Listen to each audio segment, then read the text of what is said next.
Bonjour et bienvenue pour un nouveau voyage culinaire. Aujourd'hui nous partons en Italie avec les lasagnes. Pour ce plat vous aurez besoin d'une planche, un couteau, 2 casseroles, une spatule, un plat à gratin et un économe.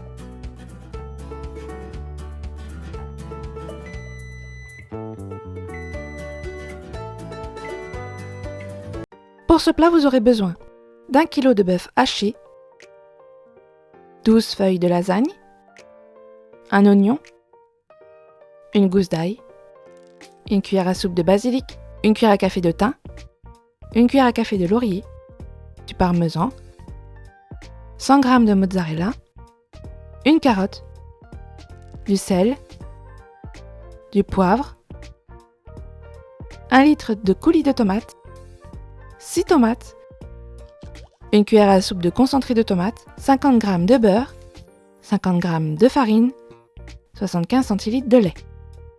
Pour bien faire, on va commencer par toute la découpe, donc on commence par l'ail. Mes gousses d'ail étaient très petites, du coup j'en ai mis 2 plutôt qu'une, et au lieu de les couper en 2, je fais tout simplement comme avec l'oignon, je fais des lamelles dans un sens et dans l'autre pour avoir des petits cubes. L'oignon en revanche, il est normal, du coup je le coupe en 2. Et je fais exactement comme je viens de le dire, je coupe d'abord dans la longueur et je vais ensuite couper dans la largeur. Si vous avez une gousse d'ail assez grosse, vous faites évidemment exactement comme pour l'oignon. Et on essaye d'avoir des petits cubes pour l'un et pour l'autre. La carotte, on va la couper également en petits cubes. Alors ici, j'ai commencé par faire avec des grandes lamelles, mais on ne fait pas ça. Vous voyez que sinon la carotte a tendance à se courber, donc on coupe la carotte en 2 et encore dans la largeur pour avoir des plus petits bouts. Je le fais donc ici, je recoupe en 2 et je fais des petites lamelles. Et chaque petite lamelle, on va pouvoir les remettre ensemble pour refaire d'autres petites lamelles. Donc on coupe des lamelles dans un sens, puis dans l'autre, en veillant à serrer la découpe pour avoir quand même des bâtons assez fins. Et lorsqu'on a nos bâtonnets, on va pouvoir les découper tous ensemble pour pouvoir faire des petits cubes. Alors ici, pour que la vidéo soit plus digeste, j'ai pris que quelques lamelles, mais vous pouvez faire un gros tas de lamelles et tout couper d'un coup, évidemment, pour gagner du temps. Pour les tomates, je fais une découpe pas très précise puisque de toute façon on va la faire fondre dans la sauce. Donc je la coupe en 2, on n'oublie pas de retirer le petit bout de trognon qui reste. Et je coupe ensuite de la même manière des lamelles et chaque lamelle je vais les redétailler très grossièrement. Si vous le désirez, vous pouvez bien sûr monder les tomates. Dans ce cas-là, vous faites une petite incision au bas des tomates. Vous faites tout simplement une croix, vous les passez 30 secondes dans l'eau bouillante, vous les retirez et il n'y a plus qu'à retirer la peau. On va donc passer ensuite à la cuisson, on met de l'huile dans le fond de sa casserole pour pouvoir tout cuire sans rien brûler et on va faire revenir d'abord l'oignon avec l'ail et on les fait revenir comme d'habitude 5 minutes. On fait attention puisque l'ail est coupé assez finement à ce qu'il ne grille pas de trop. Ici j'ai passé 5 minutes en mélangeant assez régulièrement. Au bout de 5 minutes on a donc de l'ail qui commence à griller, donc tout de suite on ajoute la viande, on met toute la viande d'un coup.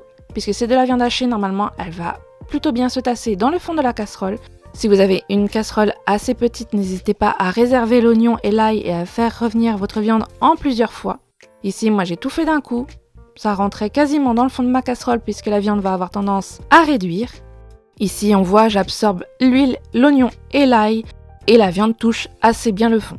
Et on va faire cuire jusqu'à ce que la viande soit suffisamment saisie. Ici, il m'a fallu 5 bonnes minutes. Au bout de 5 minutes, on ajoute donc le sel et le poivre pour commencer à assaisonner notre plat. Il faudra saler et poivrer régulièrement puisqu'on va avoir de la viande d'un côté, de la sauce de l'autre et encore de la béchamel. Et donc ensuite, on ajoute la carotte à notre viande et on mélange bien. Ici, il n'y a pas besoin de la saisir puisqu'elle est vraiment très fine. Les tout petits morceaux font que la carotte va pouvoir cuire pendant la cuisson avec le jus. Donc ici, je me contente de bien mélanger pour avoir de la carotte un peu partout et être sûr qu'elle ne colle pas dans le fond. Et une fois que j'ai bien mélangé, je vais pouvoir ajouter le jus. Donc on ajoute d'abord les tomates. Si vous trouvez qu'il y a trop de tomates, vous pouvez mettre l'équivalent des tomates en eau avec un bouillon. Ici, on va préférer un bouillon de bœuf puisqu'on utilise de la viande de bœuf. Mais vous pouvez utiliser également un bouillon de légumes si vous le désirez. Je mélange encore une fois bien pour être sûr que mes tomates ne collent pas dans le fond. Ici, je préfère une bolognaise à base uniquement de tomates et non de bouillon. Je veux qu'elle soit quand même à peu près sèche pour pouvoir faire mes lasagnes. Donc la seule chose qui va mouiller, c'est mon coulis de tomates. Donc une fois que j'ai bien mélangé toutes mes tomates, je mets mon coulis de tomates. Si vous mettez trop de bouillon, puisque vous avez remplacé la tomate par du bouillon, n'hésitez pas tout simplement à cuire plus longtemps votre plat pour évaporer un peu plus le liquide. À la fin, il faut tout de même éviter que la viande soit trop liquide, sinon vos lasagnes, même en refroidissant un peu, vont avoir du mal à se tenir. Donc attention, avec un bouillon, le temps ne sera peut-être pas tout à fait le même qu'avec juste mon coulis de tomates et mes tomates. Une fois qu'on a bien mélangé, on va pouvoir mettre les aromates, donc on met du basilic, du thym et du laurier, et on va tout mélanger. Et on n'oublie pas le petit concentré de tomate pour ajouter encore un peu plus de goût à notre sauce. On veut quand même une bolognaise bien parfumée. C'est optionnel, vous n'êtes absolument pas obligé de mettre du concentré de tomate, mais vous aurez tout de même un meilleur goût avec cette dernière. Et on intègre bien le coulis de tomate, encore une fois pour éviter qu'il ne sèche. On évite de laisser du concentré de tomate sur le dessus, on le mélange bien. Et évidemment, on évite de le laisser en dessous. Et on va laisser réduire le tout pendant 2 heures. Au bout de 2 heures, on voit donc qu'on a une bonne sauce bolognaise, assez épaisse, mais tout de même pas de trop. On va donc pouvoir passer à la béchamel. La béchamel, comme d'habitude, on fait d'abord fondre le beurre. Et lorsqu'il bout, on peut incorporer la farine.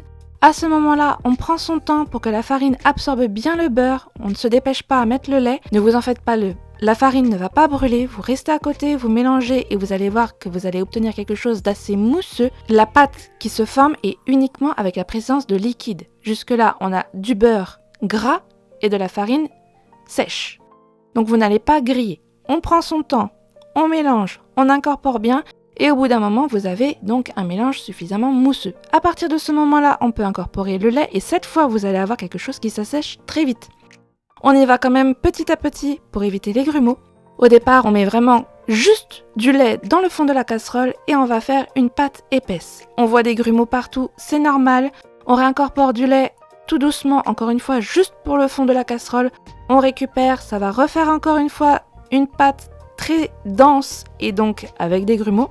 Et là, on réincorpore encore un petit peu de lait et cette fois, vous allez avoir comme une sorte de purée. Donc la purée, on la lisse suffisamment longtemps pour enlever absolument tous les grumeaux. Et à partir du moment où vous avez enlevé tous les grumeaux et vous avez comme une purée, à ce moment-là, vous pouvez monter plus vite avec le lait. On l'incorpore, mais attention, n'allez pas trop vite non plus, sinon le lait va être trop froid et va mettre un certain temps à monter. Et donc à se réépaissir. Au bout d'un moment, on a donc une béchamel qui n'est pas trop épaisse. Attention, ne la faites tout de même pas trop épaisse puisqu'elle va recuire avec les lasagnes. Et lorsqu'on a fini la béchamel, on est prêt pour le montage. Donc dans le fond, on ne met pas de feuilles de lasagne, on met d'abord du liquide pour être sûr que vos pâtes ne soient pas croustillantes. Les pâtes dans les lasagnes ne doivent pas croustiller. Donc on met assez de viande, pas trop non plus, il n'y a pas besoin de recouvrir complètement le fond, c'est juste pour qu'il y ait du liquide. Donc on fait un mélange avec la viande et la béchamel. Et on va mettre un petit peu de parmesan tout de même pour le goût. Et seulement à ce moment-là, on va pouvoir mettre nos feuilles de lasagne. J'en mets 3 par étage pour aller avec mon plat. Et seulement après, vous pouvez recouvrir entièrement de viande et on répète de la même manière de la viande, de la béchamel et du parmesan. On répète donc pour autant de feuilles de lasagne qu'on a. Ici, j'ai 12 feuilles de lasagne, donc j'ai 4 étages. Le dernier étage, attention, je ne mets pas de parmesan, je mets viande, béchamel et mozzarella. Et je recouvre entièrement de mozzarella. Et on fait bien attention encore une fois à ce qu'il n'y ait pas de pâte qui dépasse. Lorsque le plat est prêt, on peut donc préchauffer le four à 180 degrés et on va enfourner pour 40 minutes.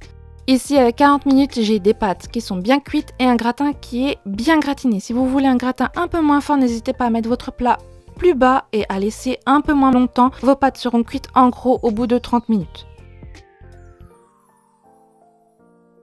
Et voilà, vos lasagnes sont prêtes. Bon voyage en Italie!